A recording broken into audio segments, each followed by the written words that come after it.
साताऱ्यातून या क्षणाची एक मोठी राजकीय घडामोड समोर येते। वाढती महागाई आणि बेरोजगारीच्या मुद्द्यावरून राष्ट्रवादी काँग्रेस शरद पवार पक्षाने सातारा जिल्ह्यात सत्ताधाऱ्यांविरोधात एल्गार पुकारला आहे। साताऱ्यात राष्ट्रवादीच्या वतीनं आज भव्य जन आक्रोश मोर्चा काढण्यात आला। शिवतीर्थापासून सुरू झालेला हा मोर्चा जिल्हाधिकारी कार्यालयावर धडकला, जिथे भाजप सरकार विरोधात जोरदार घोषणाबाजी करण्यात आली। या मोर्चाचे सर्वात मोठे वैशिष्ट्य ठरले ते म्हणजे पक्षाचे प्रदेश अध्यक्ष शशिकांत शिंदे यांचे आंदोलन। शशिकांत शिंदे चक्क सजवलेल्या बैलगाडीवर स्वार झाले होते आणि त्यांच्या हातात आसूड होता। सरकार शेतकऱ्यांच्या आणि सर्वसामान्यांच्या प्रश्नांकडे कसे दुर्लक्ष करत आहे हे दाखवण्यासाठी त्यांनी अनोखे आंदोलन केले। जिल्हाध्यक्ष बाळासाहेब पाटील यांच्यासह हजारो कार्यकर्ते या मोर्चामध्ये रस्त्यावर उतरल्याचं पाहायला मिळालं। यावेळी बोलताना शशिकांत शिंदे यांनी केंद्र आणि राज्य सरकारवर अत्यंत तिखट शब्दात निशाणा साधला। जनता महागाईने भरडली जात असून सत्ताधाऱ्यांना जनतेच्या प्रश्नांशी काही देणे-घेणे राहिलेले नाही, असा घणाघात त्यांनी केला। क्रांती ही साताऱ्याच्या याच मातीतून होणार असून सत्ताबद्दल अटळ आहे, नरेंद्र मोदींची सत्ता जाणार, असा थेट इशारा त्यांनी दिलाय। पंतप्रधान नरेंद्र मोदी आणि भाजप सरकारच्या विरोधात कार्यकर्त्यांनी प्रचंड घोषणाबाजी केली। कार्यकर्त्यांच्या हातात महागाई आणि बेरोजगारी विरोधातील फलक पाहायला मिळत होते। मोर्चाच्या शेवटी विविध मागण्यांचे निवेदन जिल्हाधिकारी संतोष पाटील यांना देण्यात आले। दरम्यान शहरात कोणताही अनुचित प्रकार घडू नये यासाठी प्रशासनाच्या वतीनं मोठा पोलीस बंदोबस्त तैनात करण्यात आला। साताऱ्यातील या जन आक्रोश मोर्चाने आता पश्चिम महाराष्ट्रातील राजकीय वातावरण चांगलंच तापवलं आहे, एवढं मात्र नक्की। शिवशाही न्यूज प्रतिनिधी शुभम कोदे, सातारा। देशात आणि राज्यात आगामी येणाऱ्या संकटाच्या विरोधामध्ये जनतेमध्ये जागृती व्हावी आणि त्याचबरोबर या सरकारच्या विरोधामध्ये सामान्य जनतेचा आवाज पोचावा म्हणून छत्रपती शिवाजी महाराजांच्या आणि चव्हाण साहेबांच्या पवित्र भूमीमधून सातारा जिल्ह्यामधून हे आंदोलन करण्यात आलं। आंदोलनाचा विषय एवढाच होता की महागाई प्रचंड प्रमाणात वाढायला लागलेली आहे, सामान्य लोकांना त्याची झळ पोचते।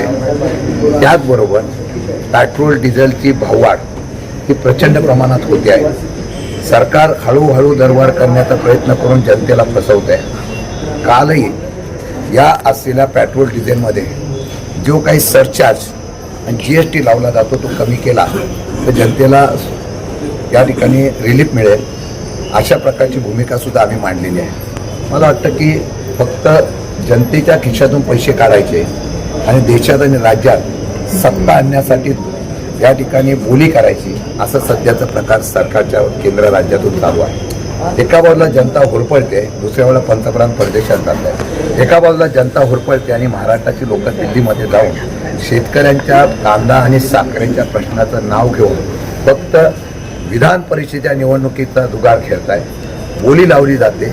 नगरसेवकांनी त्या ठिकाणी सदस्यांना खरेदी करण्याचा त्या ठिकाणी विक्रम केला जातोय। तेच पैसे जनतेसाठी वापरावे अशा प्रकारची मागणी आहे। जिल्ह्यातल्या प्रश्नातून आम्ही एवढंच सांगितलेलं आहे, 2-3 विषय सांगितलेला आहे की आज सातारा जिल्ह्यामध्ये सुद्धा आपण जर बघितलं तर 120 ते 130 लाख टन कांदा उत्पादन या देशामध्ये होतं। 20 लाख टनापर्यंत आपण वापरतो आणि प्रक्रिया वगैरे येतो करून 80-90%, 11 ते 12% टन फक्त कांदा या ठिकाणी निर्यात होतो, आयात होतो। मला वाटतं की या सर्व गोष्टीच्या माध्यमातून 80 लाख टन कांदा शिल्लक राहतो। आज सातारा जिल्ह्यामध्ये सुद्धा कोरेगाव असेल, पुशेगाव असेल, खटाव असेल, लोणंद असेल, खंडाळा असेल, फलटण असेल, ते मोठ्या प्रमाणात कांदा आहे। खंडाळ्याला कांद्याचं केंद्र आहे, तिथे सुद्धा नाफेडचं केंद्र व्हावं आणि कांदा खरेदी केला जावा अशा प्रकारची मागणी केली आहे। पाणी साठा कमी झालेला आहे, मंत्र्यांच्या अधिकारापेक्षा सामान्य जनतेला पाणी वापरण्यासाठी जिल्हाधिकाऱ्यांनी आता पाण्यावर नियंत्रण ठेवावं अशा प्रकारची मागणी आमची केलेली आहे। मला वाटतं की बरेच प्रश्न आहेत, परंतु सध्या या देशामधल्या बिकट परिस्थिती येणार जी आहे 1 वर्षामध्ये, त्याचे सुतेवाज अर्थतज्ञापासून अनेक लोकांनी केलेला आहे, पण तिकडे लक्ष अजिबात नाही। भांडवलशाही विचार करून ज्या पद्धतीने सत्ता राबवली जाते त्याच्या विरोधात उद्रेक करण्याच्या बाबतीमधला निर्णय लोकांमध्ये आहे। मला आज आनंद आहे की आज महिलापासून अनेक लोक ह्या आंदोलनामध्ये तरुणांपर्यंत सगळे उतरले होते आणि त्या आंदोलनाच्या माध्यमातून सरकारला आम्ही इशारा देऊ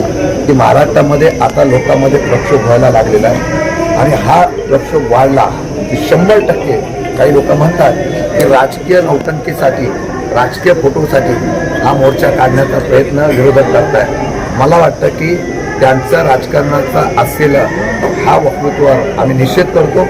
विरोधक हा जनतेच्या प्रश्न उतरतो आणि तो याही पुढे महाराष्ट्रामध्ये सगळीकडे तुम्हाला पाहायला मिळेल. इतका उठा होईल की केंद्र आणि राज्य सरकारला हादरे बसतील.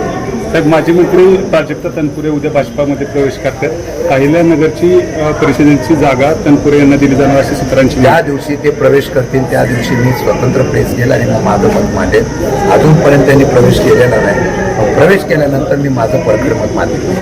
ताज्या घडामोडी जाणून घेण्यासाठी शिवशाही न्यूज यूट्यूब चॅनलला सबस्क्राईब करा. आपण हा व्हिडिओ फेसबुकवर पाहत असाल तर फेसबुक पेज फॉलो करा आणि शिवशाही न्यूज.com या आपल्या वेबसाईटलाही भेट द्या.